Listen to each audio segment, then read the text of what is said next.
أعوذ بالله السميع العليم من الشيطان الرجيم. بسم الله الرحمن الرحيم. الحمد لله رب العالمين، وصلى الله على سيدنا محمد وآله الطاهرين. اللهم صل على محمد وآل محمد. واللعنة الدائمة على أعدائهم أجمعين من الآن إلى قيام يوم الدين. قال الله تعالى في محكم كتابه الكريم: ومن يعظم شعائر الله فإنها من تقوى القلوب. صدق الله العلي العظيم. We as Shia are known in the world by lamenting for Imam Hussain, other than crying and weeping and organizing processions and coming out in the streets. We have all kinds of anwa of aza and lamentation, or azadari. And a question comes up that what are these aza for? Are they any use? Do they benefit us? And do they have a foundation? Are they based on a source? Or are they just made up? And is it bid'ah to start something new for Imam Hussain or not? So these questions may come up for the Shia themselves and other than the Shia. They ask us always, why do you beat your chest? So we would like to start answering these questions from the Quran. Allah says that وَمَنْ يُعَظِّمْ شَعَائِرَ اللَّهِ فَإِنَّهَا مِنْ تَقْوَى الْقُلُوبِ. Allah has some signs. Sha'ar means a symbol, a sign.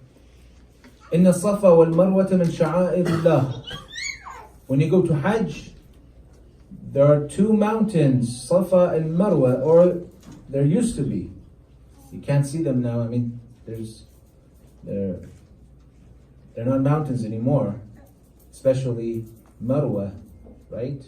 Or was it Safa? The shorter one. Anyways, so, and you do sa'i between them. You walk between these two mountains. It's one of the a'mal and the actions of worship and Hajj.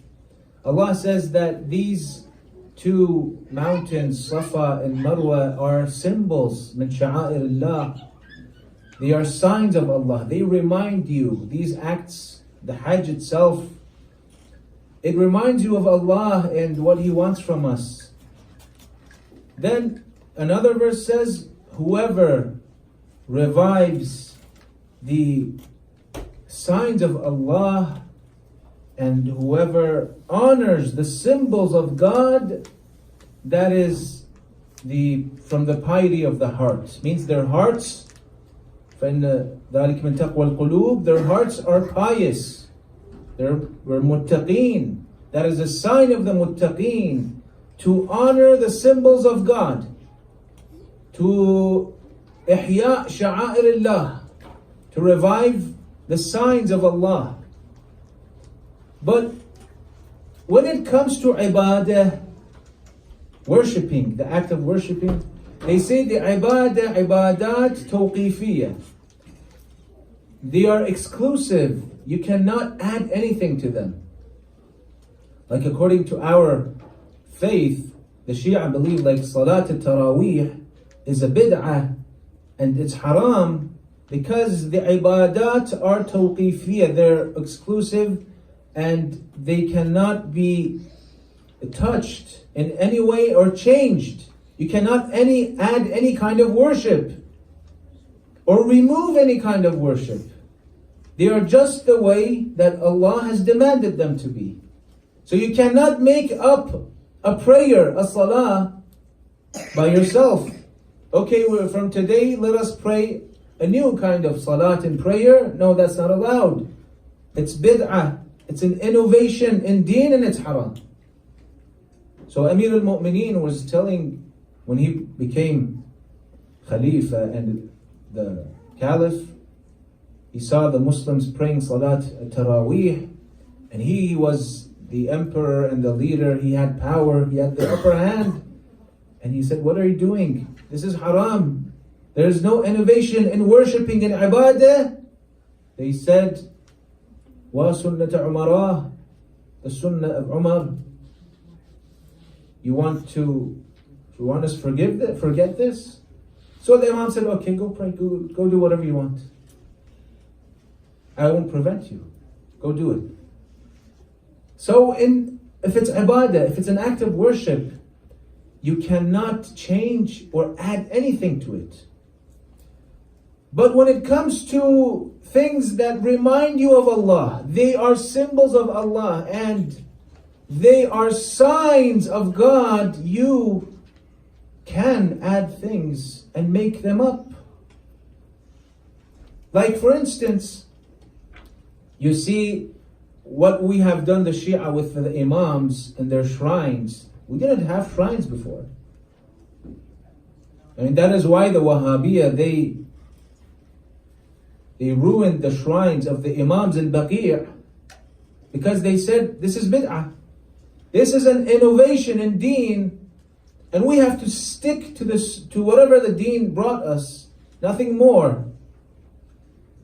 I mean, I don't know why they don't say about Salat al-Tarawih, it's okay, but qubur, shrines, they're not okay. Why? It's bid'ah. What isn't that bid'ah? I don't know. It's a question we have to ask. So the shrines are bid'ah. No shrines are allowed. We have to destroy them. They destroyed the shrines in Baqi'. They destroyed the shrines in Samirra. And they wanted to destroy the shrine and grave of Rasulullah. But the Muslims, they prevented them. Ahlul Sunnah, the Sunnis, they didn't allow the Wahhabis to touch the grave of the Prophet Muhammad sallallahu alayhi wa sallam. So that they prevented, but the rest, no. So is it a bid'ah? Of course not. Why?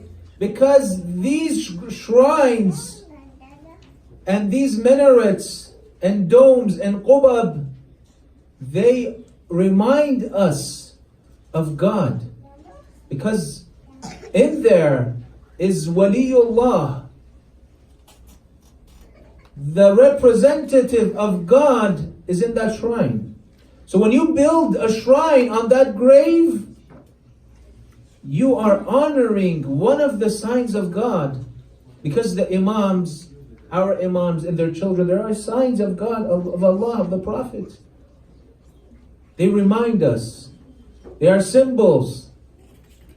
So having graves, according to the Shia and the Muslimin in general, except the Wahhabis, the Muslims, they have no problems with this. It should be okay to do something new, build a shrine. There weren't shrines before in the time of the Prophet, but we are doing it. And this, when you go enter the shrine of Abi Abdullah al-Hussain in Karbala, entering the door and the entrance, you start feeling that spirituality, that boost in your morals, in your spirit. But imagine if there wasn't no grave at all, it was a desert. That's different. These remind you of God. And we have many examples today where other cultures and other religions do the same. You find that the Christian, they wear a cross, right? What does the cross resemble? Of the crucifixion of Christ, the Salib. It reminds them of what happened to Christ. It's a symbol, it's a sign, shu'ar. Then you have the poppies they wear on Remembrance Day, the red flowers on Remembrance Day. They wear the red poppies, right? It remembers them, reminds them. It's called Remembrance Day, a day to remember those who lost their lives in World War I. The First World War, they want to remember those. They don't want to forget them. So a day in a year, they wear the poppies and to remind you. It's a sign. There has to be a sign. These signs remind you of something specific. So we have the same. When we cry and lament for Imam Hussain, the different kind of aza and azadari and lamenting, they all remind us of Imam Hussain, even if they are an innovations in sha'a'illah. The symbols of God are okay. They're not an issue, they're not haram. So if it was invented 100 years ago, this kind of azab, that's okay, because the criteria, the main thing is that to remind you, make you remember Ashura and Imam Hussain and Karbala. That's why we do it, and that for that it is okay. So every culture has their own way of doing it, of lamenting, of beating their chest or whatever it is they do. All of these become mustahab. Even if they are an innovation, they become mustahab and recommended because they remind you of Imam Hussain. They're a sign, they are a symbol. Whatever reminds you of Imam Hussain is mustahab. Unless it is haram, the nature of this act is haram, then that's another issue. If the nature of this act, like for instance, let me give you an example. Some maraji' who say all kinds of music is haram, music instruments, playing them, they're haram. Any kind. Well, according to that marja' and his followers, they cannot play musical instruments in Aza al-Hussain. Some say not all kinds are haram. The military kind of musical instruments, they're halal. So if you have drums and tubul and sinj and bus and the trump, or I don't know what they call the instruments. These, according to some maraja, they say military instruments, musical instruments, they are haram, they are okay, because in the old times, in the wars, they used drums. Drums were something used in all the wars. So that is okay. So according to these maraja who say, like, other than these are haram, you can't use the flute in Aza al-Hussain. Like we have in some cultures, we see that they use different kind of musical instruments, even the organ, the piano, or whatever it is. According to those maraja, you cannot do that, even if it is for Imam Hussain, even if it is a sign and reminds you of Imam Hussain, makes you cry, the music is very sad, but you cannot use it according to them. And according to other maraja who say, like we mentioned, that they say only the music that is suitable for entertainment gatherings, those are only the music that are haram. Then you could use like other permissible kinds of music for the Azad Imam Hussain. So this is an example. And we have, sensitive issues when it comes, you see that there's many dispute between Shi'as because of some of these issues, and there shouldn't be. Brothers and sisters, if everyone, when it comes to an act of reminding us of Imam Hussain, if that act is haram according to your marja', you don't have to impose that on another follower of another marja'. Right? Everyone follows his own marja', his own expert in this issue. There shouldn't be any dispute and disunity among the Shia. Subhanallah, you find some Shia, they are very aware and concerned about the unity between our brothers, the Sunni and the Shia. But when it comes to some issues of the Shia, they are not that cautious. Why? Why should this be different? If your Shia brothers are doing something that is okay according to their marja', why do you cause disunity? It's not only with the Sunni brothers that we should have unity, it's also with our Shia. They are the priority of having unity. So if you reach a point where it's either you have the unity with the Shia or unity with the other schools of thought, the Shia are the priority.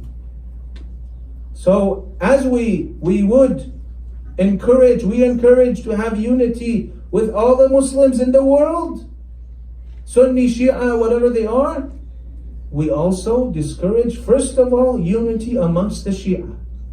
If you have differences in how you do Aza of Hussain and how you lament, put that aside. Everyone follows his own marja' in this issue, and you don't have to talk about it and discourage them or talk against it because it will hurt their feelings, right? You don't talk about the role models and those who are brothers and other schools of thought, who they love, Ummahatul Mu'mineen. Aren't you cautious not to hurt their feelings? Are you cautious not to hurt other Shia's feelings? You could do what your marja' says and follow him. Don't do this, but be careful when you talk against it in front of other followers and other Shia. Sallu ala Muhammad wa alihi.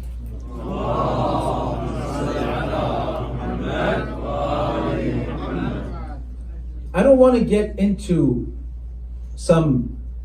one of these discussions that cause many difference between the Shia. May Allah spare the life and lengthen the life of Ayatollah Sistani. He's very wise in some things. We see that he keeps quiet. Some issues that only cause dispute and disunity, even though his wajib, his taklif is to give the verdict, the hukum, but sometimes in some issues he's quiet because it's not that an important issue. If I do azad this and you don't, why should we start an argument over how we lament for Imam Hussain? Why should we start an argument? I think it's wise not to talk about these issues in our Shia communities and keep the unity and let anyone follow his own marja' in this.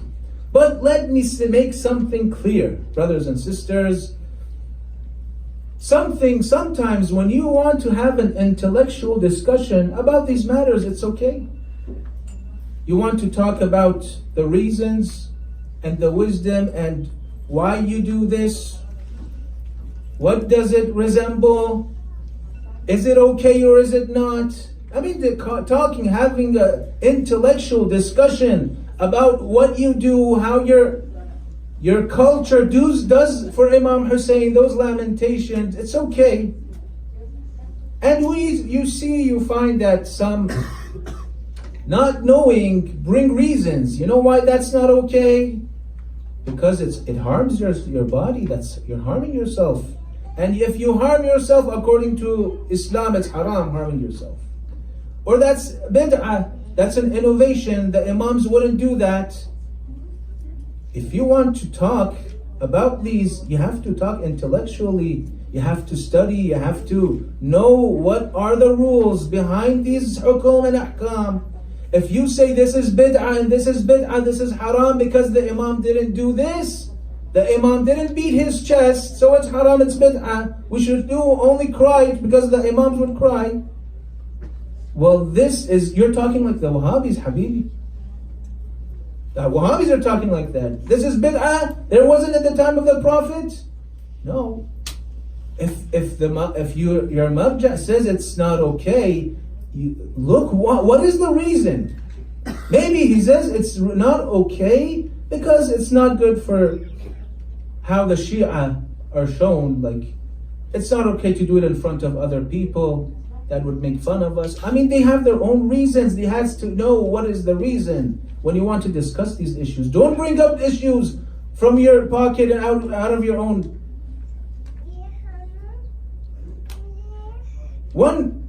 Just one point I would like to mention is that harming yourself, it's a main popular thing that we think that harming ourselves is haram mutlaqa, absolutely haram. Is that the issue? Because you have in the riwayat of A'imma mention that for Imam Hussain, what should we do for Imam Hussain? How should we act? Right? They say jaza'. Imam al-Sadiq alayhi salam, sallallahu ala Muhammad wa ali Muhammad.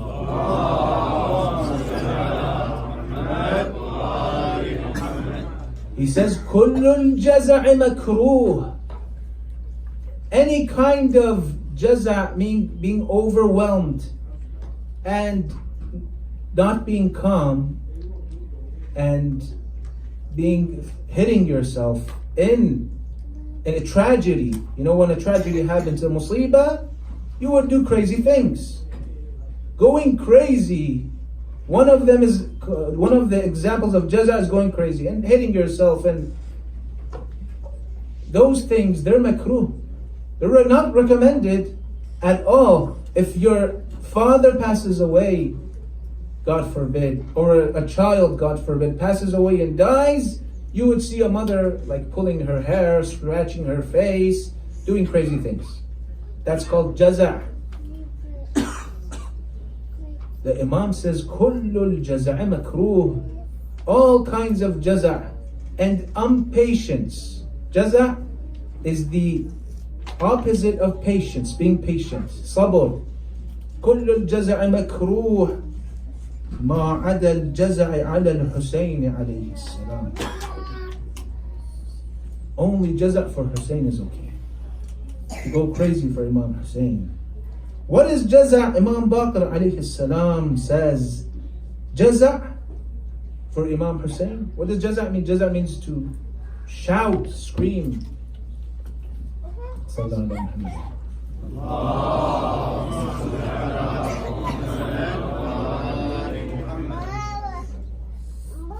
to beat your chest and slap your face, Imam Baqir says that's jaza'. It's cultural. Some cultures have these. The Arabs, when they were mourning someone, a dead, they would do that, slap their face. Or the riwayah says, فَعَلَى الْحُسَيْنِ عَلَيْهِ السَّلَامِ فَلْتُخْمَشِ الْوُجُوهِ وَلْتُشَقِّ الْجُيُوبِ. It's not okay when you're mourning your dead one to rip your clothes. Shaqul jayb. But the riwayah says for Imam Hussain that is okay. That is one kind of jaza'. And to scratch your face is not okay, but for Hussain it becomes okay. The Imam says, فَعَلَى مِثْلِ الْحُسَيْنِ فَلْتُخْمَشِ الْوُجُوهِ. For Imam Hussain, scratch your face if you feel that way. I mean, we're not here to recommend these. That's not the issue. I'm not trying to encourage doing these. They're for different cultures. They're not, we don't know about those. But the point is, brothers and sisters, that if you harm yourself according to these, scratching your face, that's harming yourself, your body. Is that okay? Is harming my body haram, mutlaqa? Because we say those, wow, you can't do that, that's haram, you can't harm yourself. You hear that a lot. But when you refer to scholars and ulama and maraja and you study this in the seminary, fiqh and usul, you find that no, who said that harming yourself mutlaqa in any way is haram? Who said that? When you refer to maraja about the istifta'at they have concerning these issues, they say like Ayatollah Sistani says, for instance, and the rest are the same. They say if the harm is severe, that is not okay. Severe harming, al-darar al-shadid, that is haram. But simple harming, that's not haram. That is jaza. The severe kind of harming, like for instance, killing yourself, cutting your hand, things that are severe harm, those are haram according to the Maraja. So not all kinds of harming yourself is haram. Or else smoking wouldn't have been halal according to most Maraja. You have Maraja that smoke themselves, like Ayatollah Khouei. He smoked. Some ulama before they used the ergila, what do they call it? Shisha. So that's a harm. Smoking is harming your body. Why is it haram? Why is it okay to drink Pepsi and these soft drinks? They harm you a lot. Why is it okay? Because simple harming is not haram, absolutely haram. It's the severe harming that becomes haram. So I want to point that out. If you want to have a discussion, intellectual discussion, talk about what you think without hurting other people's feelings, it's okay to discuss, but know what you're talking about. Don't bring reasons from yourself without knowing and thinking and hearing. No. So in these things, everyone should follow their marja and taqleed, and there's no argument and dispute about it. Everyone will respect the other and what he does, inshallah. So those are things that we should know, and we should respect others and what they do. Sallu ala Muhammad wa ala Muhammad.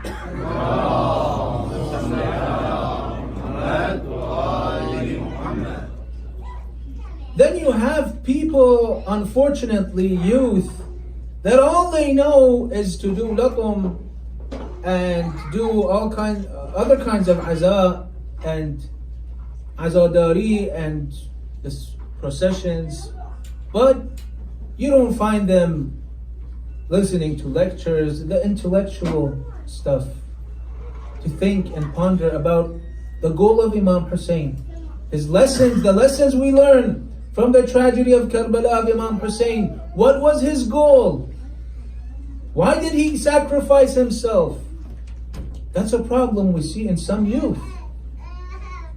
They cry for Imam Hussain and they lament and they do latum, but pondering on his goals and his sacrifice, the lessons we learn, why don't some of them care? That's a problem, that's an issue. When Imam Hussain alayhi salam, he rose against Yazid, what were his words? إنما خرجت لطلب الإصلاح في أمة جدي. I will fight Yazid, I will rise, or meaning, as I would say, sacrifice myself. For what? To reform. Seeking reform, إصلاح في أمة جدي. أريد أن آمر بالمعروف وأنهى عن المنكر. I want to enjoin good and prohibit haram. Enjoin good, آمر بالمعروف وأنهى عن المنكر. The haram, I want to prohibit it.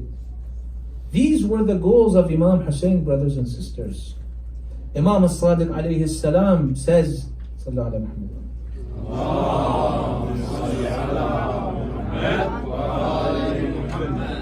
He says about Imam Hussain, he says to Allah, "Oh Allah, my grandfather Hussain, you know what he did for you, why he did it. وَبَذَلَ مُهْجَتَهُ فِيهِ.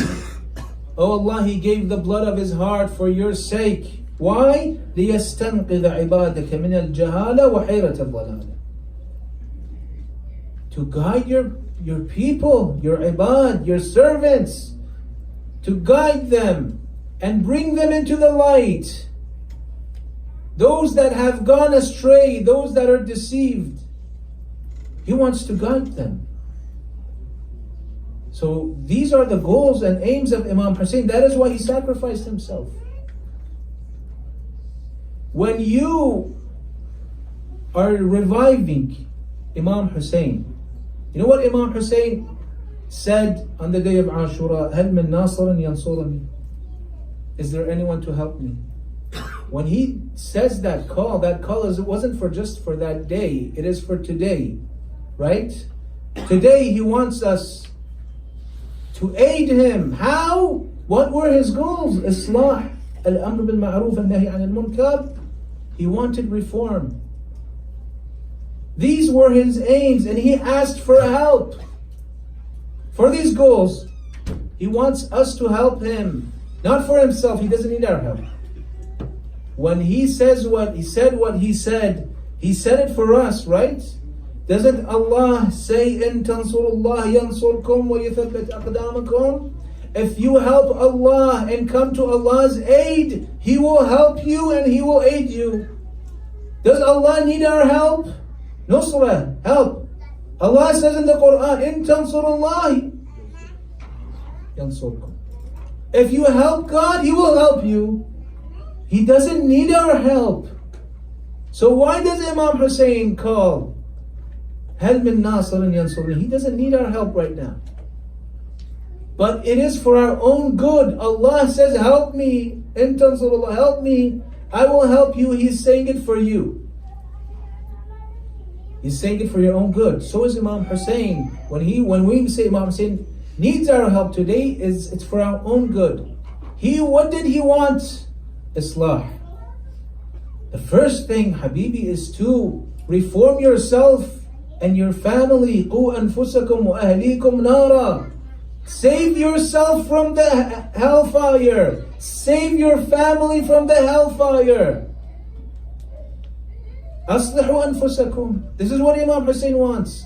If you don't change year after year in Muharam, after doing all those anwa' of aza, all those kinds of lamentation for Imam Hussain, and you don't change, how have you helped Imam Hussain and how have you helped yourself?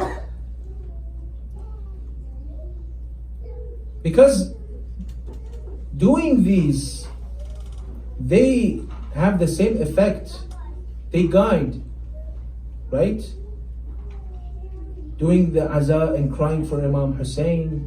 Didn't we talk about it on the second night of Muharram? We said that how did Sayyida Zainab and Imam al-Sajjad alayhi salam change the city of Sham when they were taken to Sham as captives? What happened? That when they entered the Majlis of Yazid, everyone was cursing them and scorning them. But when they left, everyone was crying for them. What happened was that they gave lectures and sermons, informing people, educating people. This is necessary to educate yourself, inform other people. That is what Imam al-Sajjad and Sayyida Zainab did. And the other thing that they did is what? After the people started cursing Yazid, "Oh Yazid, this is the Prophet's family that you've killed and massacred. You fooled us. You tricked us." They started cursing Yazid, and Yazid started blaming Ubaydullah ibn Ziyad. He said it was his fault. I didn't know. That he was going to kill Hussein. I thought he was going to reason with him. I didn't want him to kill him. He did it, so they killed him. So now Yazid is showing regret. He says to Imam al-Sajjad, "What do you want? Do you want to go back to Medina?" He says, "No, I want to stay here." "Why do you want to stay?" "I want to cry and lament and weep and mourn my father Imam Hussain in the city of Sham." "Okay, do it." He gave them a place. They started crying and mourning and reciting masa'ib and the tragedies of Karbala, saying it out loud, and the people of Sham will gather around and listen and cry, and they will be affected. And what happened later? Yazid's advisors came to him and said, Yazid, if you want to stay in power, kick these people out of your Sham, out of your city. They're changing everyone. How? Through the crying and through reciting masa'ib and provoking their emotions. Emotions. When you shake the emotions of people, that has a deep effect in their hearts and in their beliefs. That is why we say both are needed. What we want, what is expected of us? That's a question many ask. What should we do for Imam Hussain in Muharram and after Muharram, after Ashura, before Ashura? It's the two things that the Ahlul Bayt did in Sham. One, give lectures and sermons. Two, is the crying and lamenting and the latum and those recitations, the eulogy.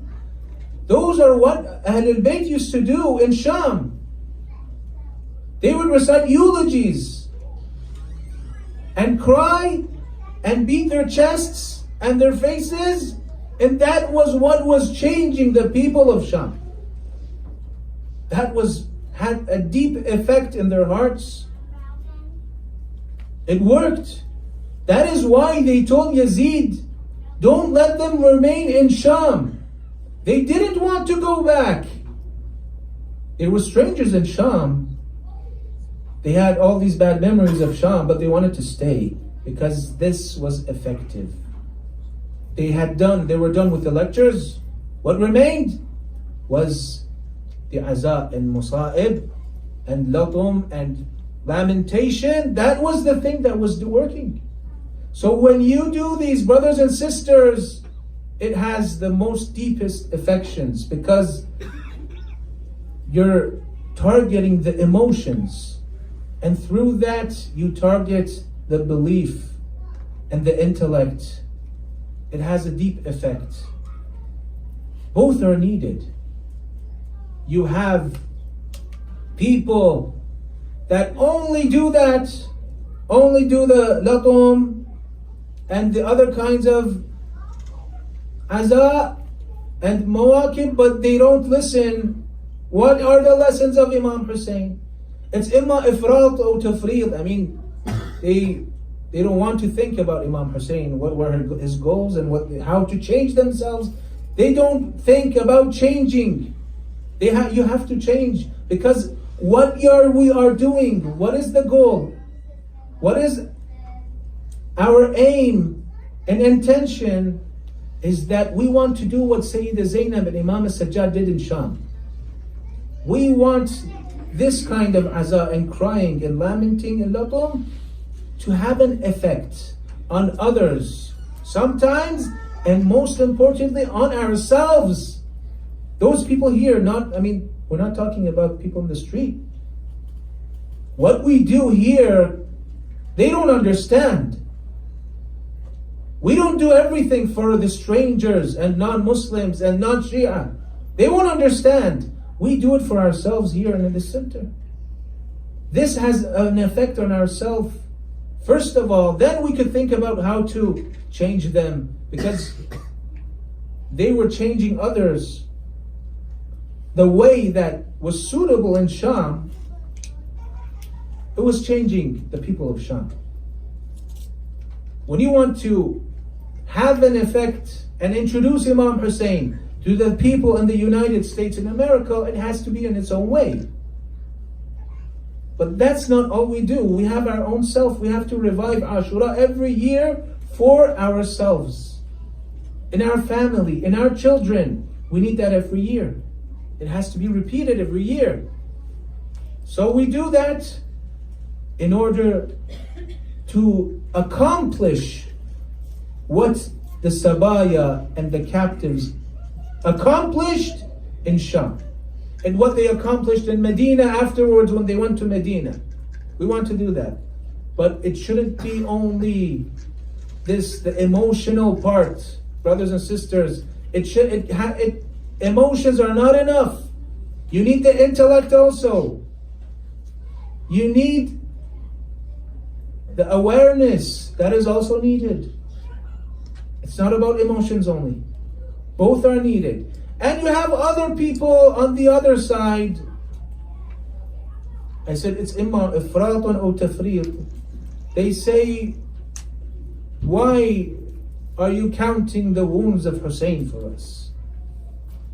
Let us analyze his goals.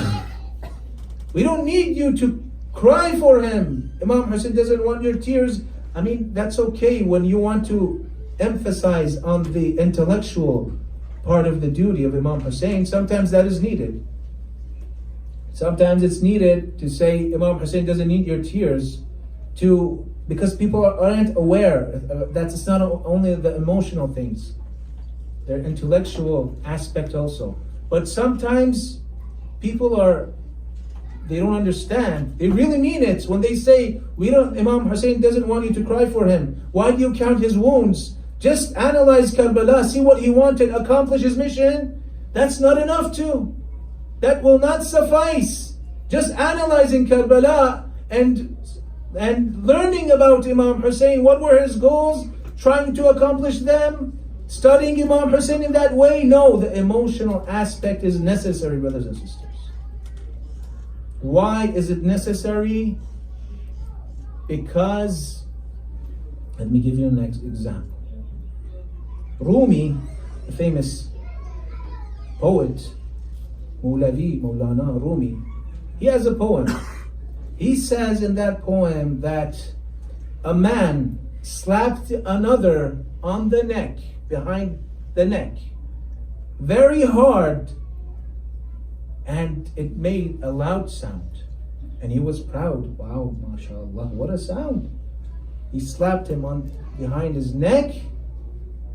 In a way, it made a loud sound. It made the sound, as he says, tarak, tarak.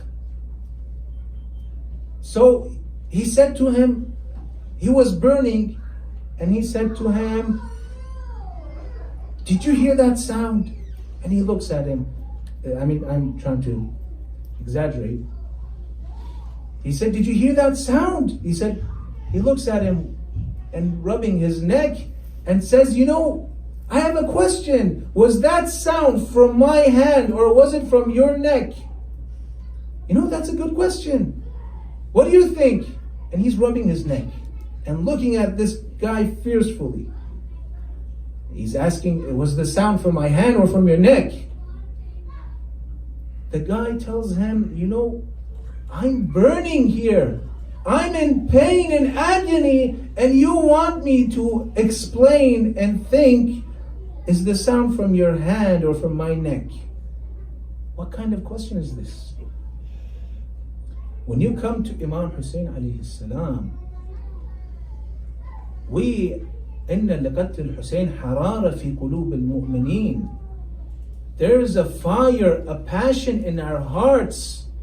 لا تبرد أبدا. The passion that never subsides, the fire that never goes out. You cannot just suffice and talk about it and explain and learn the lessons without expressing how you feel in your emotions. That fire has to come out. That's not enough. It comes out with tears and beating your chest and all of that. We are burning from what has happened. We are in pain of the tragedy of Imam Hussain. We're in pain. Don't ask us to just talk about it intellectually, academically. Let's have an academic discussion. No. فعلى مثل الحسين فلتخمش الوجوه ولتشق الجيوب. Sometimes it reaches that limit. When you want to do something, you want to go crazy about it. I mean, we don't have that emotions in us, but it may reach that limit that we can't, it's not something I can't just talk about it. I need to cry. So brothers and sisters, when we say to those youth that your crying alone is no use without you changing, that's not so accurate. That's not 100% true. Because that thing he is doing, that latum, the only thing that he is attached to Imam Hussain is that latum and beating his chest. He won't sit in front of in the lectures, he won't listen, he won't change, but one day it may change it. That is his connection with Imam Hussain. Don't cut that. Be careful how you speak to them. Be careful, because you may hurt his feelings, and that is his connection with Imam Hussain. Don't cut it. Try to encourage him in the suitable way. I mean, kids, youth, they're stubborn. You can't just walk to them and say, come to listen what to the Sheikh is saying. No, there are ways. It may affect and have, that's the only hope, the connection he has. Some you see, they only come on the day of Ashura and do a specific kind of lamentation or azab or whatever it is. Throughout the year you don't see them. That's not good. Because our goal by doing these is what? Islah, change. The istinqadh min al-jahala, to be freed and saved from ignorance. That is what Imam al-Sadiq said, right? وَبَذَلَ مُهْجَتَهُ فِيكَ لِيَسْتَنْقِذَ عِبَادَكَ مِنَ الْجَهَالَ وَحِيرَةِ الضَّلَالَ. He sacrificed himself to save the humanity, the ibad, from ignorance. That is the goal, and that is why we do what we do, to save ourselves from ignorance. So we have to change, but if you don't see someone changing, don't cut him off. That's the only string attached to what? Safinatun Najat wa Misbahul Huda. Imam Hussain is the ark of salvation. He is the lantern of guidance. When ships are coming ashore at night, there has to be a lighthouse in order they don't crush, they don't break and go through the rocks. He is the lantern that guides. He is the ship that save those who are drinking. Inna al-Hussain. You know where this hadith is mentioned? This hadith is by Rasulullah Muhammad sallallahu alaihi wasallam. He says, I saw رأيت على ساق العرش, on the throne of Allah. The saq of arsh is the most important place on the arsh. It was written, Inna al-Hussain misbah hudan wa safinatu najat. Allah has written on his arsh. How important is that? Why would God write on his throne this sentence that Hussain is the ark of salvation? How important could that be? How could God emphasis on this more than that when he writes it on his throne? How many things are written on the arsh? Have you heard of something else? Have you heard other than this sentence has been written on the throne of God? How important is that? Imam Hussain is to save humanity. He is the ark of salvation, the boat that saves those that are sinking. Believe me, those one teardrop may save someone. Wasn't it that man that was going to the ziyarah of Imam Hussain alayhi salam from Iran? He reached the city of Musayyib. There are a lot of Nawasib, in those territories in Iraq.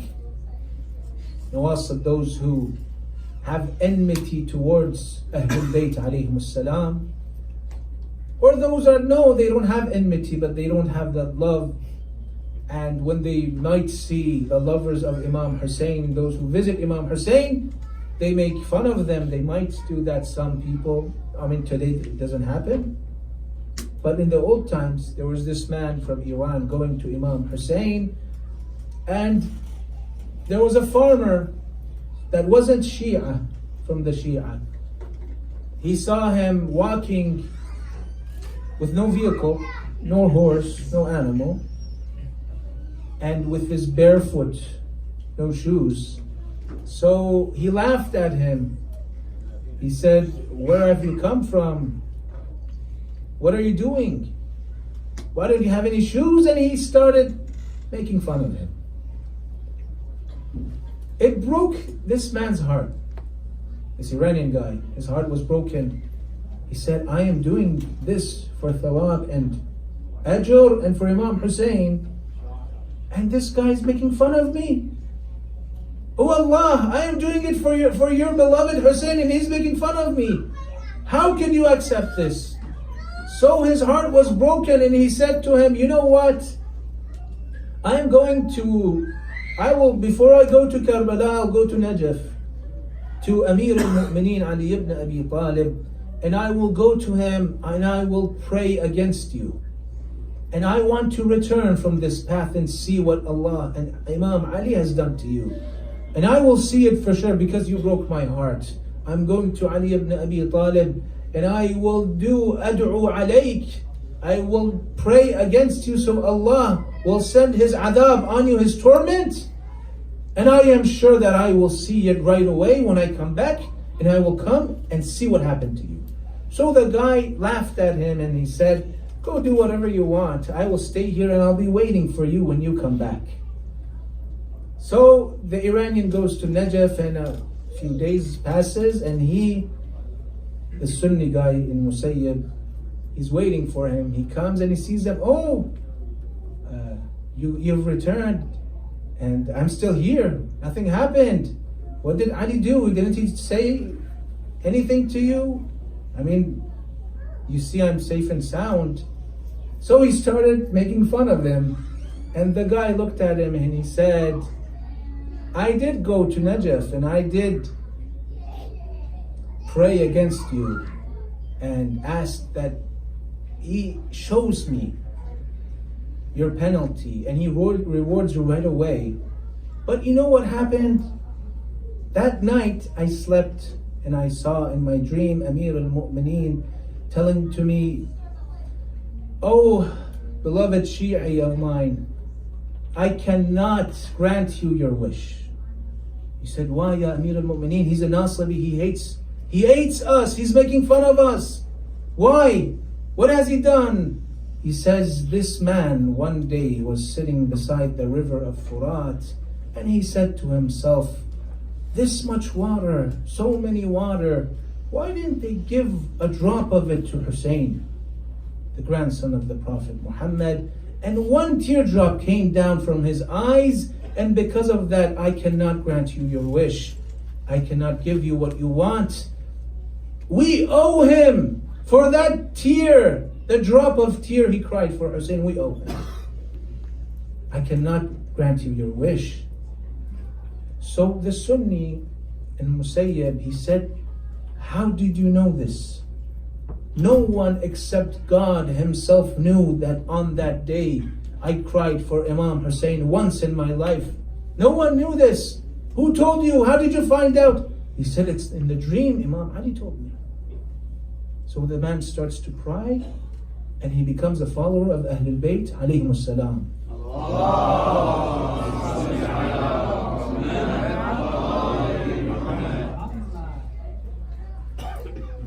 Not only crying for Abu Abdullah may save you, but even if you don't cry for him, something, just the smallest connection with Imam Hussain, unwillingly, may save you.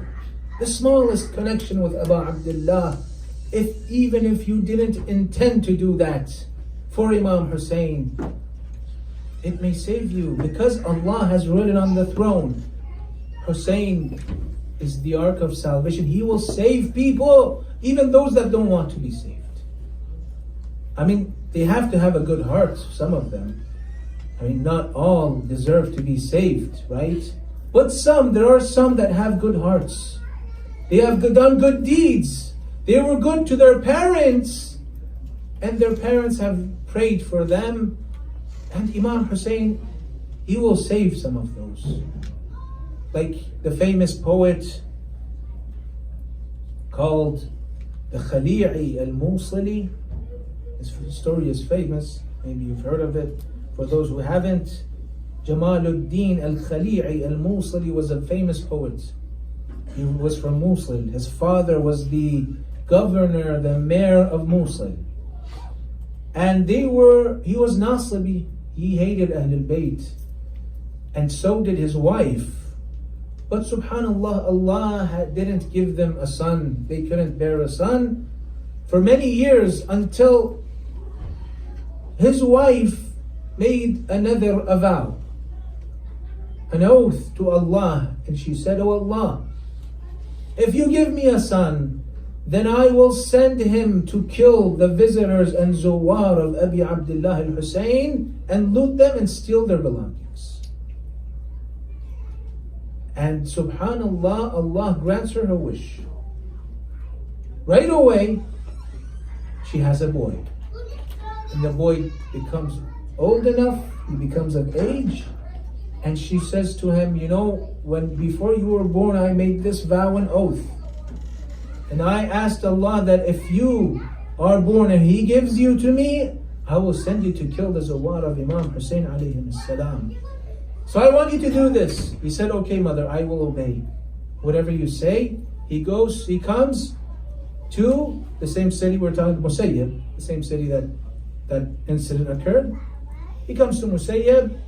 It was on the path of Karbala.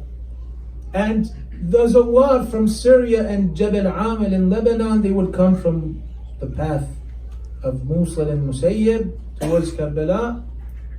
So he waited until he sees a caravan they had crossed the bridge, and he missed them. He was hiding. He missed the caravan of the Zawar. He said, "I'll wait when they were coming back. I'll stay in this place until they come back." So he waited until they were coming back from the same path in Musayyib, and he's hiding under a bridge. And he waited too long, and he fell asleep before they came. He fell asleep, and they had passed while he was asleep. He went past him, and when he woke up, he saw them gone. So he was disappointed. That night, he went and he slept, and he saw in his dream the angels. They are taking him to hell. And they threw him in hell, the hellfire. But they saw, amazed and surprised, that the fire will not burn this man. So the Malik responsible for the hellfire, he said to the fire, "Why aren't you burning this man?" He says, "I can't, because the dust of the Zawar of Imam Hussain are on his body."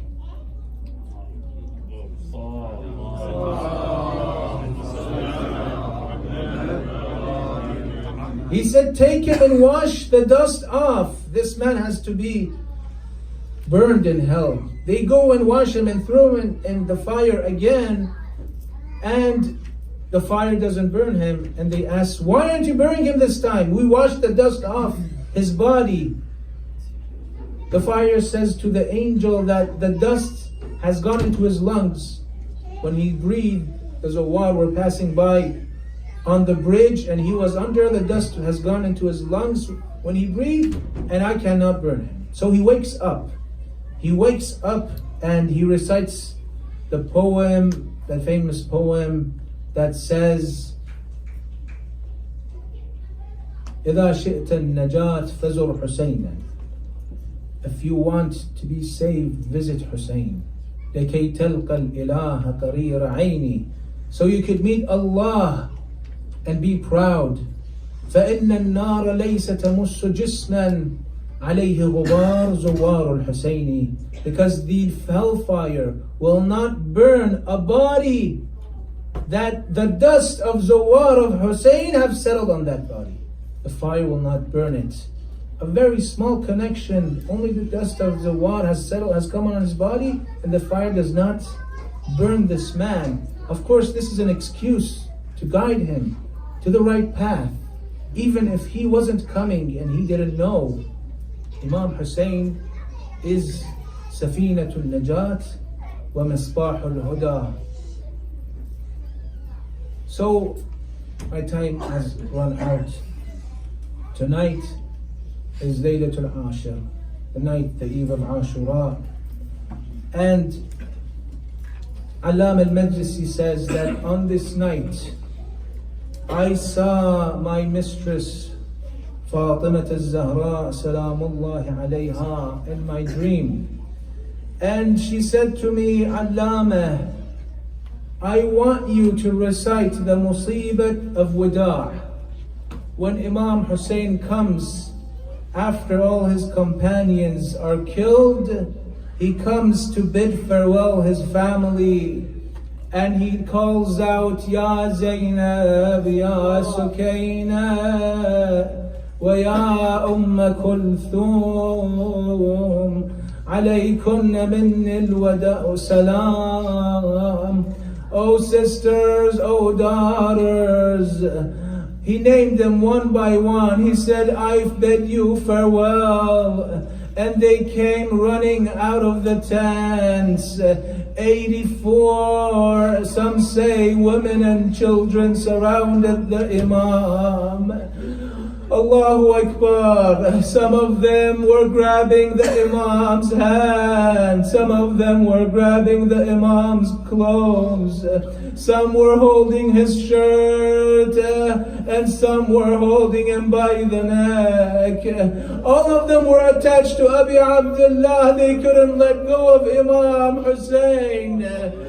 So Imam Hussain tried to calm them down one by one. He talked to them, he calmed them down. But the only one that wouldn't calm down was Sayyida Zainab. She wouldn't calm down, she had no patience.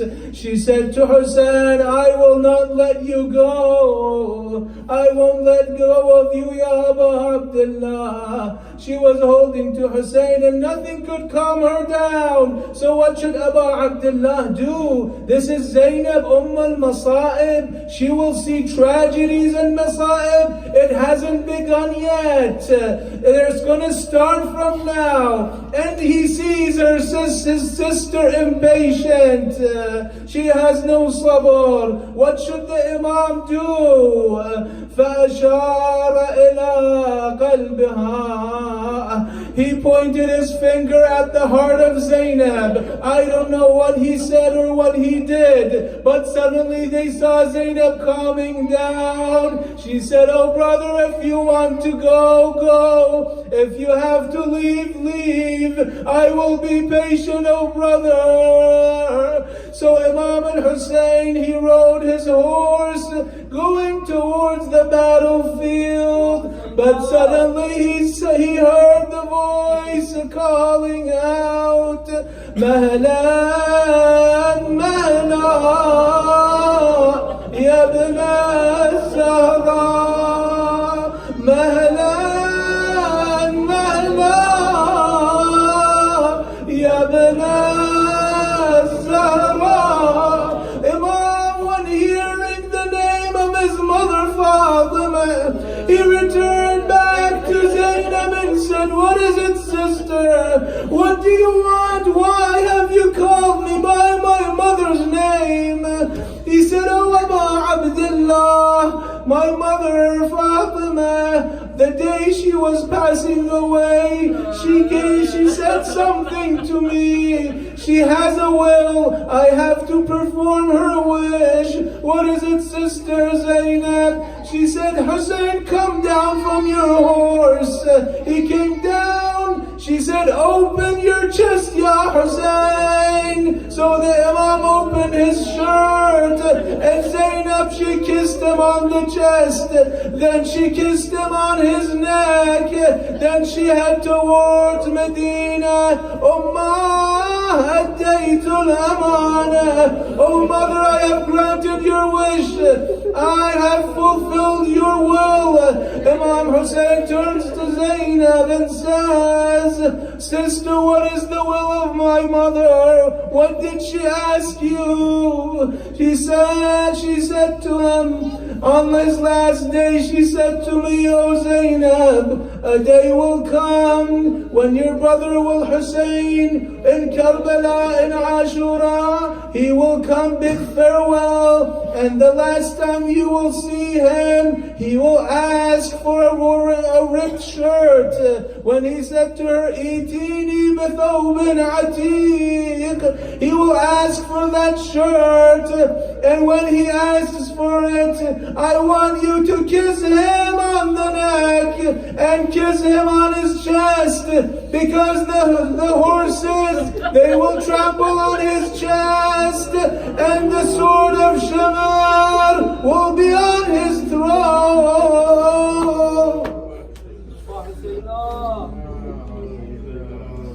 So Imam Hussain, he leaves towards the battlefield, and he says to his sister Zainab, keep the women and children inside the tents, and you will hear me call out once in a while, Allahu Akbar, la hawla wa la quwwata illa billah. Whenever you hear my call, you will know that I'm still alive. So every once in a while, they heard Aba Abdullah calling out, Allahu Akbar, la hawla wa la quwwata illa billah, until some minutes passed and they didn't hear the sound of Hussain. So Kulthum, she said to her sister Zainab, Ya Zainab, why is it I can't hear my brother's voice again? So they were waiting to hear Imam Hussain, but suddenly they heard the sound of Imam Hussain's horse.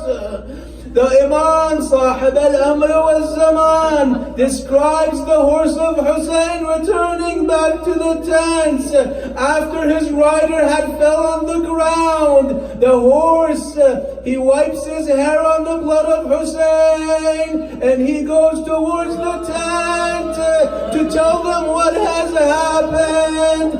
فأسرع فرسك إلى خيامك شاردا محمحما باكيا. He says, Ya Jaddah, your horse ran towards the tents. The horse was crying for you and making sounds and shouting. And the women, when they heard the sound of the horse, they came out of the tents and they surrounded the horse. Oh horse, where is your rider? Where is our father? Where is my brother? A little girl comes to the horse. Ya Jawad Abi, Hal Suqi Abi, Ama Qataluhu Atshana. Hame az khayme ha birun davidan, ولی سالار زینب را ندیدند.